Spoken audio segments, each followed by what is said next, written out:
It's July 1978, and Britain is melting in its own peculiar way. It's the kind of summer where the tarmac feels soft to the touch and tempers softer still. Every lay-by hosts a broken-down caravan, every pub car park a debate about fuel prices. Radios hum with the same three songs, fans don't, and no one remembers whose turn it was to pack the sandwiches. Across the channel, Europe's factories hum at full tilt. Japan is exporting dependability by the boatload.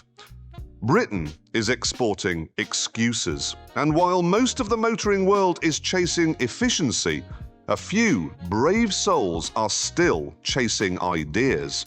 Some clever, some questionable, all very 1978.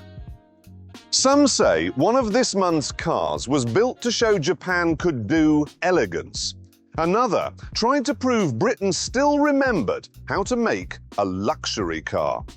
A third came from the Soviet Union, rugged and revolutionary, while the last whispered of West German logic, wrapped in restraint. All we know is they're the Mitsubishi Galant, the Princess 2.2, the Lada Niva, and the Volkswagen Passat. This is Four Wheels and Fuel, Season 2, Episode 6. The month when comfort, capability, and common sense went their separate ways. Nothing going on, and I'm feeling easy.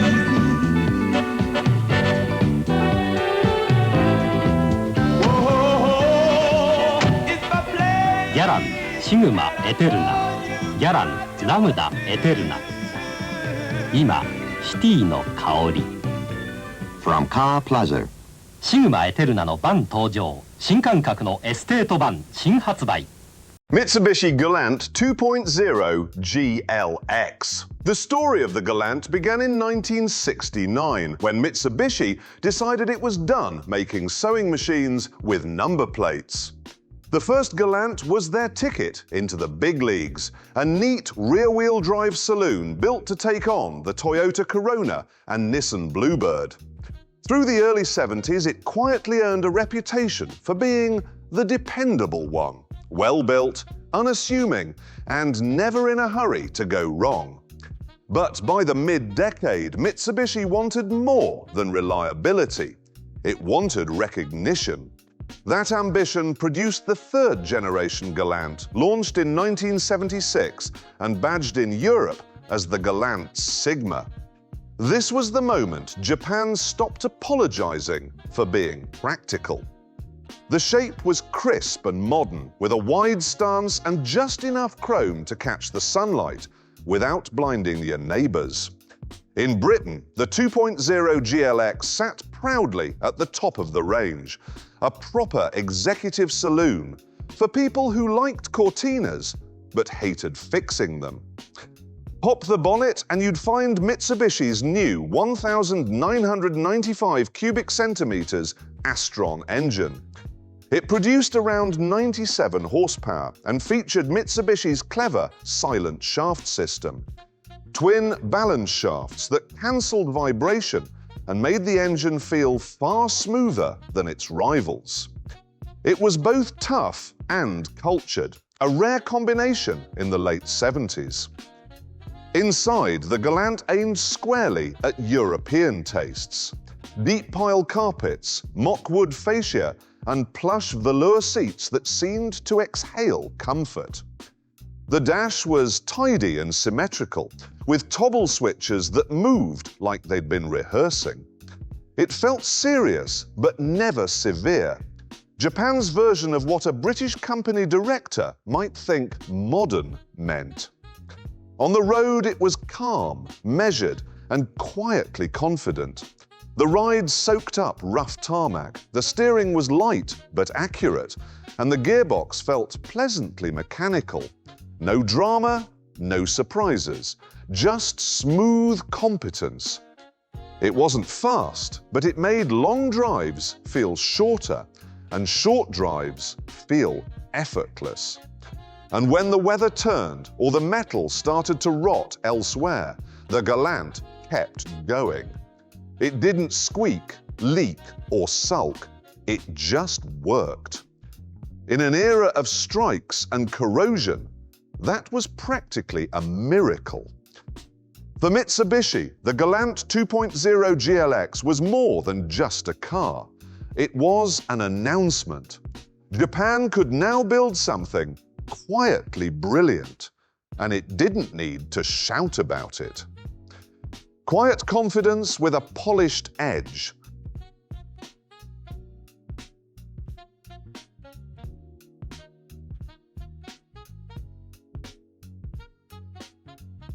The saloon that shone without showing off.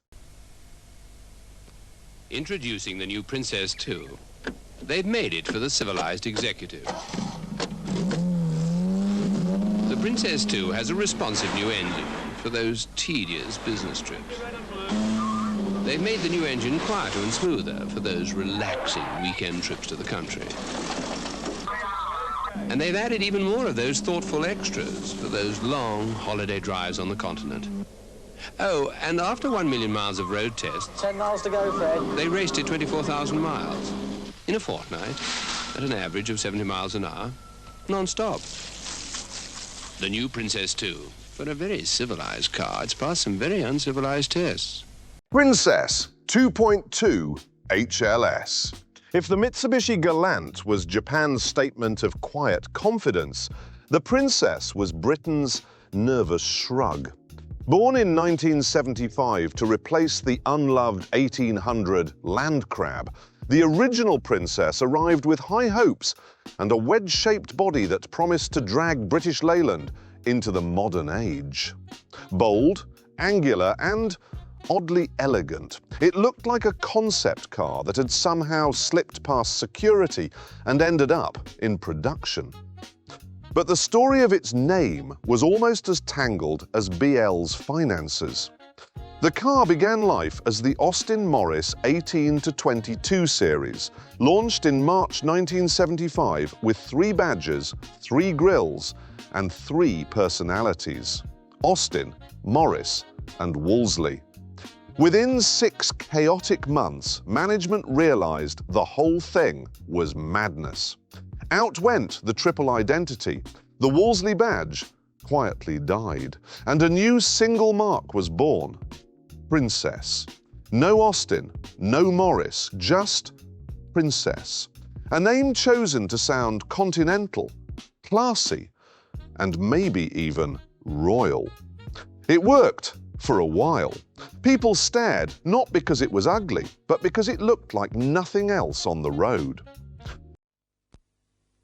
New car, George? Certainly is. Much room inside? Mustn't grumble, you know. Average. Goes well, does it? Well, average. What do you get to the gallon? Not too bad. You know, average. How's the Princess? The Princess has a bigger than average boot. Room in the back for a bigger than average family. And there's nothing average about the 1.7 and 2-litre overhead cam engines, or the aerodynamic shape. Haven't they got one of those at number 19? Yes, I think so. And they've got one at number 28 and 31. Princess, from £3,781. Not the car for Mr. Average. Fast forward to July 1978, and the car was reborn again as the Princess 2. New engines arrived, a few details were tidied up, and British Leyland hoped a new badge would wipe away old memories. At the top of the range sat the 2200 HLS, the only model to keep its smooth E-Series straight 6, while the lower trims moved to the new O-Series 4s. Pop the bonnet and you'd still find that 2.2-litre 6 quietly producing about 110 horsepower. Smooth when it behaved, temperamental when it didn't, but always refined. Power went to the front wheels, and the hydrogas suspension continued to work its peculiar magic. Citroën soft, without the Citroën maintenance bills. On a good day, it floated serenely. On a bad one, it heaved like a ferry in choppy water. Inside, the HLS trim tried hard to sell the dream. Velour seats, vinyl-topped C-pillars, a wooden-look dashboard, luxury on a Leyland budget. The steering wheel was thick-rimmed and slightly off-center. You didn't sit in a Princess so much as sink into it. Do remember they have this curious habit of driving on the right, George? Yes, sir. I think I'd better drive now, George. She is powerful, isn't she? It's a 2.2-litre six-cylinder engine, sir. Listen to that, George. What? What is it, sir? The silence. If you're frightened, get in the back, George. She's very smooth, George. Hydrogas suspension, sir.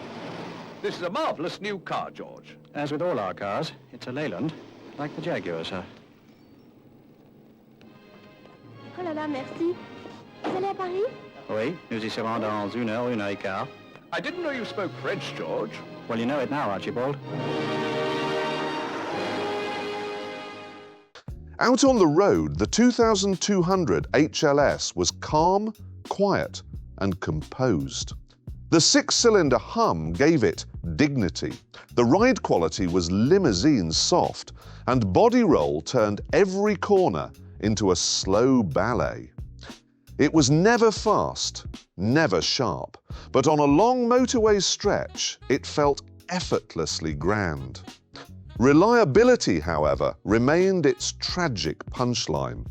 Panel gaps big enough for daylight, and rumours that the ventilation system consisted of the door seals. Yet beneath the chaos lay a genuinely good idea. A front-wheel drive executive saloon with space, comfort, and style in abundance. The Princess 2 HLS never earned the respect it deserved, but it stood for something indelibly British. Ambition in the face of dysfunction. The badge may have changed 3 times, the factory may have groaned with strikes, but the wedge soldiered on.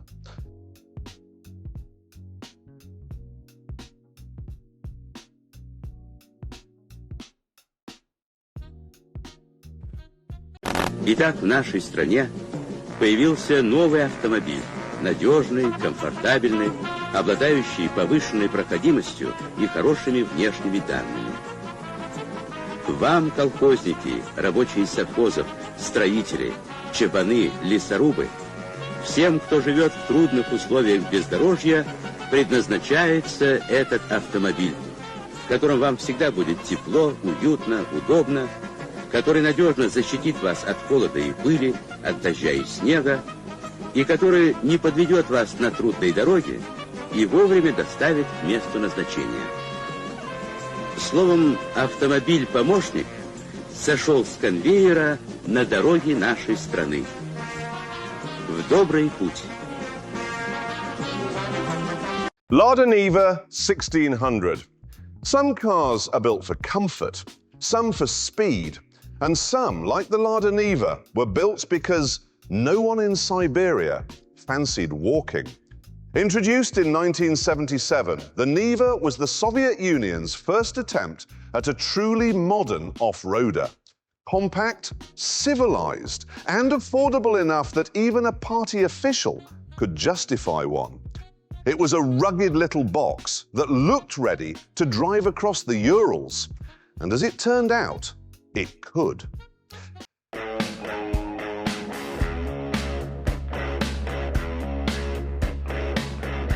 The concept was simple but clever. Russia needed a car that could tackle mud, snow, and 40 below winters, yet still be practical enough for city streets.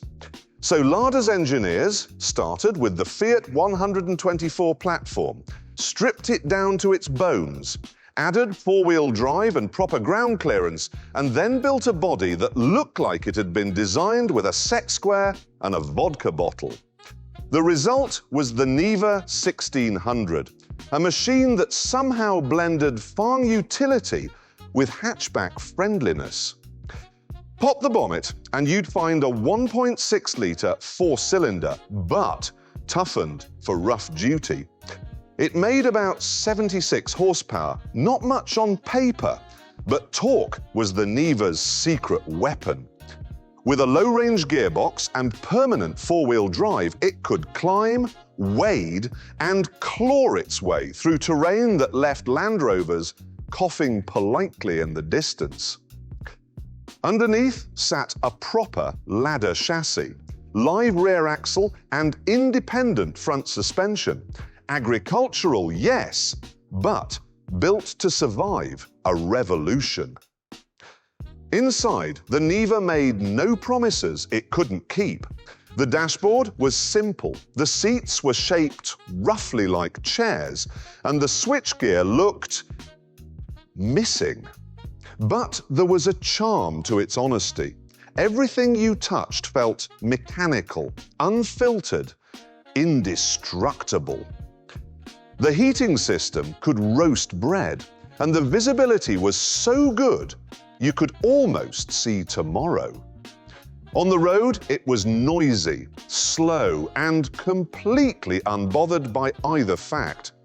The steering was heavy at parking speeds, the gear lever long enough to qualify as a hiking pole, and the ride firm but forgiving.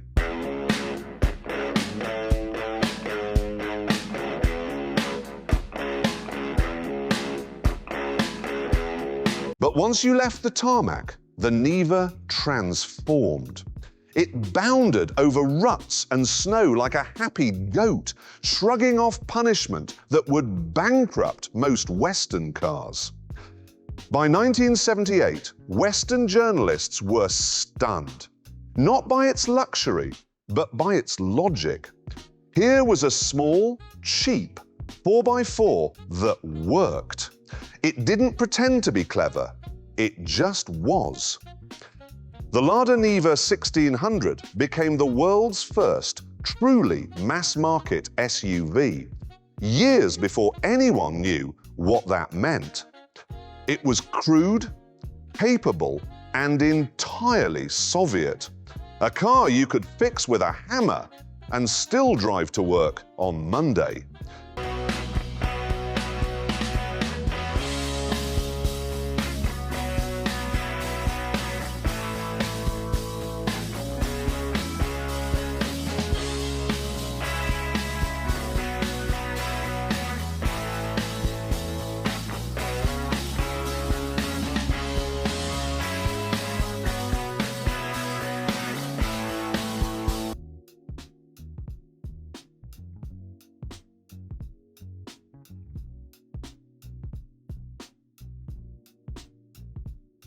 The Soviet goat that taught the world how to climb and never stopped doing it.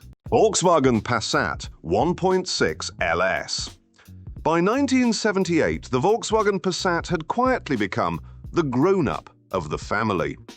While the Golf grabbed headlines and the Beetle clung to nostalgia, the Passat was busy doing what Germans do best: making sense. It first appeared in 1973, designed by Giorgetto Giugiaro and engineered under Audi's wing. This was Volkswagen's first front-wheel drive saloon, a radical shift for a brand that had spent decades putting engines in the wrong place. The first-generation Passat was based on the Audi 80, but Volkswagen dressed it in its own sober suit. Clean, crisp and unflashy, it looked like something you could file taxes in. The 1978 LS sat near the top of the range, representing the mid-facelift years before the boxier Mark II arrived. For families moving up from Beetles or Polos, it was the motoring equivalent of buying your first dishwasher. Sensible, efficient, and quietly life-changing. Pop the bonnet and you'd find the 1.6-litre four-cylinder, part of the EA827 family that would power nearly every Volkswagen and Audi product for the next 20 years. It produced about 85 horsepower, enough to keep motorway pace without needing divine intervention. Front-wheel drive, McPherson struts and disc brakes made it feel modern, and the engine sat neatly east-west, as if it had been waiting decades for Volkswagen to finally get its bearings. Inside, the Passat proved that restraint could be reassuring. The dash was functional but beautifully laid out. Clear dials, chunky heater sliders, and not a single surface looks exaggerated. The seats were upright but supportive, the steering wheel large enough to double as a pizza tray, and everything shut with a satisfying clunk. Germans didn't do theatre. They did precision. On the road, it felt exactly as you'd expect. Stable, predictable, utterly drama-free. The gearbox snicked neatly, the brakes felt trustworthy, and the suspension absorbed punishment with quiet professionalism. It wasn't passionate, but it was deeply competent. A car that could cross Europe without raising its voice.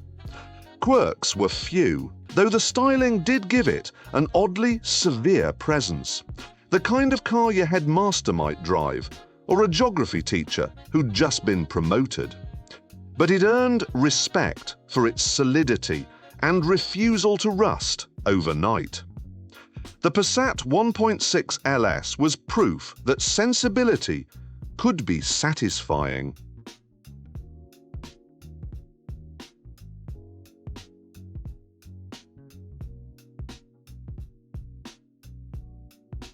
That was July 1978, a month where car makers all chased confidence in their own ways. Mitsubishi found it in smooth precision. Princess tried with heroic optimism. Lada nailed it with mud and muscle. And Volkswagen simply perfected the art of being sensible. 4 cars, 4 philosophies. Proof that reliability can be built, but personality must be earned. Next time, August 1978 brings a new mix. Renault's fresh family saloon, Ford's polished German bruiser, Toyota's pint-sized Optimist, and a tiny Citroën with a motorbike's heartbeat. That was July 1978, and we'll keep those wheels turning, one story at a time.